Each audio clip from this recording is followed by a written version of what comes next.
शहबाज हुकूमत के कड़े इम्तिहान, सियासी बुरहान से जान कैसे छुड़ाई जाए। मैं हूं सलीम गिलानी और आप देख रहे हैं कल्बे सलीम यूट्यूब चैनल। हमारे चैनल को लाइक और सब्सक्राइब कर दें ताकि हमारी आने वाली वीडियोस का नोटिफिकेशन आपको मिलता रहे। नाज़रीन इकराम, 3 रोज से जारी लंदन में नून लीग के कायद नवाज शरीफ से वज़ीर आज़म शहबाज शरीफ और इनकी काबीना के पार्टी अरकान का मशावरती इजलास आज अपने अख्ताम को पहुंचा। अगले 48 घंटों में इत्तेहादियों के साथ इत्तफाक राय से शहबाज हुकूमत कुछ अहम फैसले करने जा रही है। इन मुमकिना अहम ऐलानात का ताल्लुक मौजूदा हुकूमत को दरपेश कई बड़े मसाइल से है और इसमें जो सबसे बड़ा मसला है वो ये कि मौजूदा हुकूमत की मुद्दत क्या होनी चाहिए, 4 माह या 14 माह। अगर मौजूदा हुकूमत 4 माह रहती है तो ये इमरान खान के छोड़े हुए मुआशी और इंतज़ामी मलबे का बोझ उठाने से बच सकती है, लेकिन अगर इससे ज़्यादा वक्त इमरान को मिलता है तो वो तेज़ी से अवामी हिमायत हासिल करते रहेंगे। अब शहबाज हुकूमत की कोशिश ये है कि मईशत को डिफ़ॉल्ट या दिवालिया होने से बचाने के लिए IMF से मुआहदा करना तो अमर मजबूरी है, अलबत्ता इसका बोझ निगरां हुकूमत के सर मढ़ा जा सकता है, या फिर मौजूदा असम्बलियों की मुद्दत पूरी करने या 14 माह की हुकूमत की सूरत में मुआशी दिवालियापन से बचने के लिए कुछ सख्त फैसले किए जाएं और अवाम पर बजट खसारे का बोझ पहले से कहीं ज़्यादा डाल दिया जाए। लेकिन ऐसी सूरत में महंगाई की नई लहर इमरान खान और इनकी तहरीक को काफ़ी बारूदी मवाद फराहम कर सकती है, और अगर किसी तरह इंतहाई उम्दा कारकर्दगी और मुतवाज़िन फैसलों से माशी हालत को इस्तेहकाम की समत लाया भी गया और अगले से अगले बजट में अवाम को तसल्ली देने की गुंजाइश निकाल भी ली गई, तो मौजूदा सियासी तूफ़ान ऐसा है कि जिसमें इमरान खान आए रोज़ तरह तरह के आतिशी मादे में इजाफा करते चले जा रहे हैं। वो तवातर से अवामी एतमाद हासिल कर रहे हैं और अपने हर जलसे में कोई न कोई नया इंकशाफ और इनका मुस्तकिल बयानिया गुलामी नामंजूर इनकी मकबूलियत में रोज़ बरोज़ इजाफा ही करता जा रहा है। इनके बकौल साबिक वज़ीर ख़जाना शौकत तरीन के ज़रिए ये पैगाम मुताल्लिका इदारों को भिजवाया गया था कि हुकूमती तब्दीली से मईशत ज़मीन पर आन गिरेगी, लेकिन हुकूमत की तब्दीली की साजिश को नहीं रोका गया। ये गैर जानिबदारी दरअसल अमरीकी साजिश की कामयाबी की ज़ामिन बनी। दूसरी बड़ी परेशानी शहबाज हुकूमत को ये है कि मालियाती दिवालिये से बचने के लिए IMF प्रोग्राम को किसी तरह बहाल किया जाए या फिर कोई नया मुआहदा किया जाए। कुछ भी हो, शराइत तो IMF की ही होनी है। जो भी मुआहदा किया जाएगा वो हुकूमत के गले ही पड़ेगा। अफरात ज़र, रुपए की तेज़ी से गिरती हुई कदर, नाकाबिले बर्दाश्त बैरूनी और अंदरूनी खसारों और कर्ज़ों का देव हैकल बोझ गुज़िश्ता 3 हुकूमतों की ही देन है।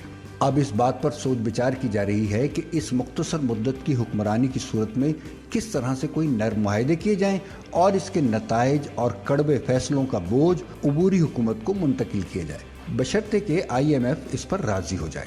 अगर मौजूदा सेटअप को ज़बरदस्ती घसीटा गया तो इस सूरत में IMF की कड़ी शराइत का बोझ उठाना होगा। इसके नतीजे में अवामी रद्द-ए-अमल का सामना कैसे किया जाएगा, ये इंतहाई अहम मामला है, क्योंकि इमरान खान की हुकूमत के ख़िलाफ़ मौजूदा हुक्मरानों का सबसे बड़ा हथियार IMF के साथ किए गए कड़ी शराइत पर मुआहदे और उसके नतीजे में महंगाई थी, जिसका 4 साल तक ढोल पीटा गया। हुकूमत समेत तमाम इदारे इमरान खान की जारहाना हिकमत अमली के सामने पिछले कदमों पर हटने को इसलिए मजबूर हैं, लिहाजा जो लोग 14 माह की हुकूमत के हामी हैं इन्हें हर हाल में पीछे हटना होगा। मौजूदा बहरान की असल जड़ माली या मालियाती खसारे में नहीं बल्कि एक मफाद परस्त इत्तेहादी टोले में है कि जो हर कीमत पर अपना हिस्सा वसूल करना चाहता है। इत्तेहाद में शामिल हर शख्स की पूरी कोशिश है कि चाहे कुछ भी हो जाए इन्हें इनका हिस्सा ज़रूर मिले। इसीलिए देखा जा सकता है कि मुल्क पर उमरा का 4 सू कब्ज़ा है। वो हुकूमत में रह कर ही खुद पर कायम करप्शन के केसेस ख़त्म करवा सकते हैं। इसीलिए देखा गया कि शहबाज हुकूमत के आते ही सबसे पहले ECL से नाम निकलवाए गए ताकि फौरी तौर पर बैरून मुल्क जाकर अपनी जायदादों और बैंकों में रखे अरबों रुपयों का हिसाब किताब किया जा सके। तो यकीनन अगले मरहले में सियासी इंतकामी कार्रवाई का नाम देकर इन शख्सियात पर कायम मुकदमात का खात्मा भी किया जाना है। असल तब्दीली यही है कि उमरा का हर जानिब कब्ज़ा ख़त्म किया जाए, जिससे ताकतवर इदारे और उमरा दस्तबरदार होने को कतई तैयार नहीं। नाज़रीन इकराम, ये छोटी मोटी और बड़ी करप्शन ख़त्म करने का मामला नहीं है। मौजूदा हुकूमत कुछ भी कर ले लेकिन बुरहान का मंबा अपनी जगह बरकरार रहेगा, इसलिए कि हाथ किसी के भी साफ नहीं। मौजूदा हुकूमती अरसा चंद माह से आगे जाएगा तो पानी सर से गुजर जाएगा। لہٰذا حکومت کو اور اس میں شامل تمام اتحادیوں کو اگر اپنا سیاسی مستقبل بچانا ہے تو فوری فیصلہ کرتے ہوئے انتخابات کی تاریخ کا فی الفور اعلان کرنا ہوگا۔ انتخابات میں تاخیر کسی طور پر نہ ہی ملک اور نہ ہی عمران مخالف اتحاد کے مفاد میں ہے۔ اس گمبھیر مسئلے کا حل صرف یہی ہے کہ انتخابات کی تاریخ کا جلد اعلان کر دیا جائے۔ عمران خان کو کسی طور پر بھی سیاسی حل پر راضی نہیں کیا جا سکتا، کیونکہ اس اتحادی حکومت میں شامل ہر شخص عمران خان سے انتہا درجے کی نفرت رکھتا ہے، اور اگر باہمی بات چیت کی کوئی صورت کسی طرح نکال بھی لی جائے تو عمران خان کا ایک ہی مطالبہ ہے کہ موجودہ سیٹ اپ کے خاتمے پر ہی کوئی بات چیت ہو سکتی ہے۔ تو کل ملا کر بات یہ ہے کہ اس قلیل مدت مخلوط حکومت کا سامنا ایک بڑے خوفناک بحران سے ہے، جسے یہ حل کرنا چاہے گی تو سیاسی خودکشی کرے گی، اور اگر ٹالے گی تو اگلی حکومت کو بڑی مصیبت سے دوچار کرے گی۔ عمران خان 20 مئی کو اسلام آباد پہنچنے کا پروگرام کسی دن بھی فائنل کر سکتے ہیں، اور وہ تب تک وہاں دھرنا یا قبضہ برقرار رکھیں گے جب تک انتخابات کی تاریخ کا اعلان، چیف الیکشن کمیشن کی برطرفی، نئے الیکشن کمیشن کا قیام اور موجودہ حکومت برطرف کر کے عبوری حکومت کا اعلان نہیں ہو جاتا۔